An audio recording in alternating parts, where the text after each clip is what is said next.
Stop throwing away your treasure hunting kit, rather use them to make a lot of gold per hour, and just as a reference, here are the numbers that you can get if you are lucky.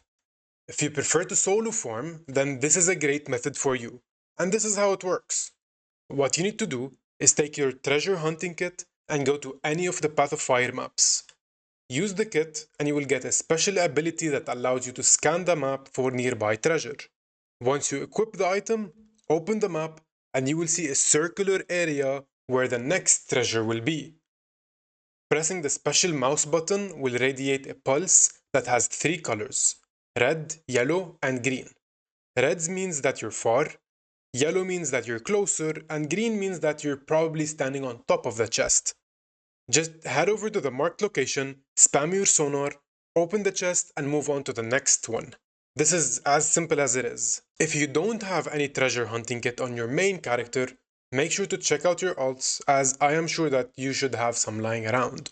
If not, then you can either get them from doing events all over the Path of Fire maps, or buying them from Priory historian Elsa. This is an NPC who changes location every week, but she offers the kits for sale for dirt cheap. Just check out this wiki page to find out her next location. I will leave this page linked in the description below. But hold your horses. Before you quit the video, you might be interested in what I have to say next. Don't do this farm unless the event called The Search for the Buried Treasure is active.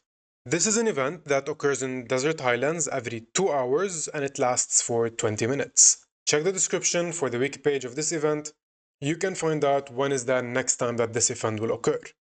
The reason behind waiting for this event is because the treasure chests that you get while the event is active, they will become superior buried treasure chests rather than regular ones. This obviously means better loot. Also, make sure you have the Griffin and the Sky Scale to maximize your potential within the 20 minutes of the event. Stay on your mounts and keep going from one spot to the next. The next spot could be anywhere on the map, either near you, far away, or even on the same location if you were lucky. But one thing, if you happen to come across a very far spot in your next treasure kit, you can log out and log back in to reset the location of the treasure.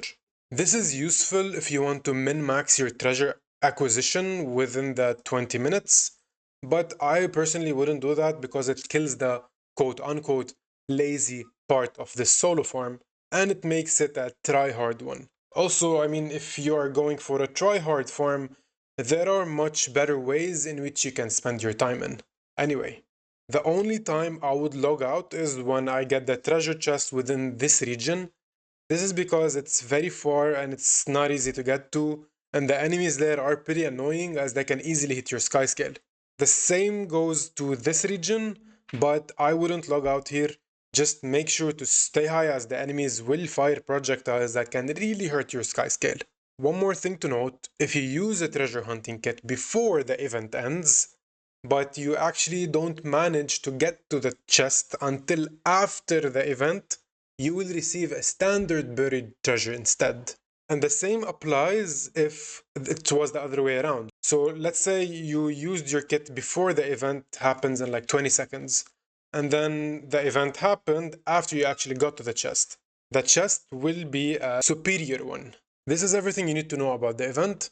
Now let's talk about the numbers. If you're running the farm without the event being active, which I did just for the sake of science, as you can see right here, I managed to get 27 regular buried treasures in a 20-minute time span.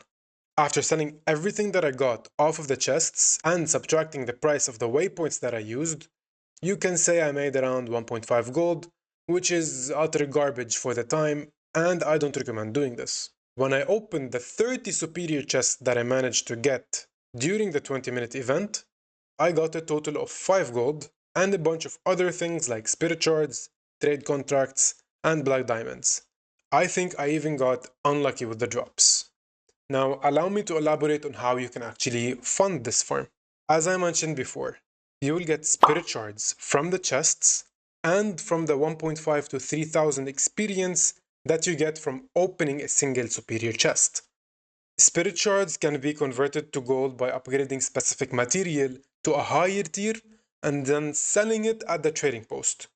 You can check out this video if you're interested in monetizing the spirit shards, link in description. You will also get between 3 and 30 trade contracts from every superior treasure chest that you open. You can use those trade contracts to get materials from NPCs that offer them. Simply buy the trade caches, open them, and sell the results.